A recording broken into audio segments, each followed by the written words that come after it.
Sementara seorang pengepul sampah, orang miskin, orang yang tidak mampu, Pak Menteri, itu dipenjara 1 tahun. Saya coba berjuang ke Kementerian Lingkungan Hidup pada saat itu, satu pun tidak ada mau balas WA saya. Bagaimana cara pembelaan terhadap warga masyarakat ini? Apakah tidak ada proses pembinaan? Sehingga kami sebagai anggota Dewan Komisi 12, saya mengusulkan, pimpinan kita mengusulkan dalam panja itu merumuskan, salah satunya adalah tentang sanksi hukum kepada pengelola sampah. Bagaimana masyarakat yang sekarang ada di wilayah Madura, di Madura ini sedang giat-giatnya mereka dalam mengelola sampah di Madura. Masa satu persatu mereka akan masuk penjara, sementara pengelola limbah B3 kaya raya. Hari ini pengelola limbah B3 banyak yang kaya raya, yang seharusnya limbah B3 itu dimusnahkan, tapi karena ada pasal tertentu yang pengelolaan limbah untuk menghindari dampak daripada lingkungan masyarakat yang berlebihan terhadap dampak daripada limbah B3, sebagian bisa dikelola limbah B3 itu.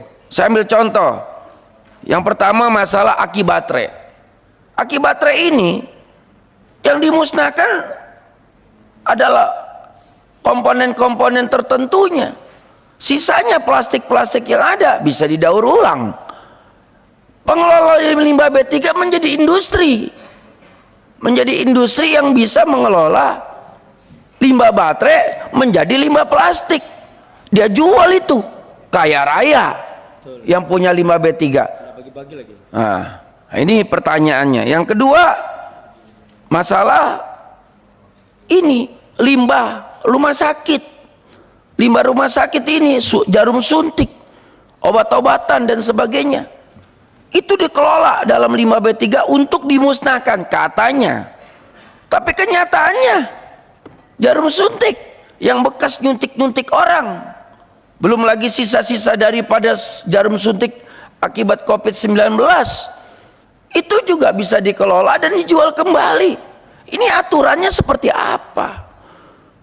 Mohon maaf, saya yakin Kementerian Lingkungan Hidup ini hafal dan tahu pengusaha-pengusaha limbah B3 itu. Jangan dikira saya nggak tahu, saya yakin pasti termonitor. Kabel listrik di Banten, dapil wilayah saya itu banyak pabrik kabel listrik. Kabel listrik itu sisa-sisa potongan kabel itu mohon maaf, kuningan itu dalamnya ada kuningan, ya. Kuningan itu harganya mahal. Sekarang kuningan itu mereka bisa ekspor menjadi sebuah tembaga. Ya, mohon maaf nih, kulit daripada kabelnya dimusnahkan, sebagian foto, kasih laporan ke dinas, kabupaten kota, provinsi, lapor. Tapi sisa limbahnya, kuningannya ambil. Nah, pertanyaannya, peningkatan B3 ya, yang diberikan izin B3 ini fungsinya apa sih Pak Menteri? Apakah sebagai mereka pengelola limbah B3 ataukah mereka sebagai ya perusahaan yang diberikan izin memusnahkan limbah B3? Apa pengelolaan atau sekarang jadi industri?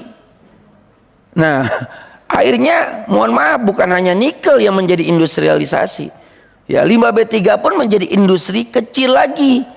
Setelah itu bikin pabrik, gudang-gudang kecil untuk ngelola limbah itu, dijadikan mohon maaf botol minuman.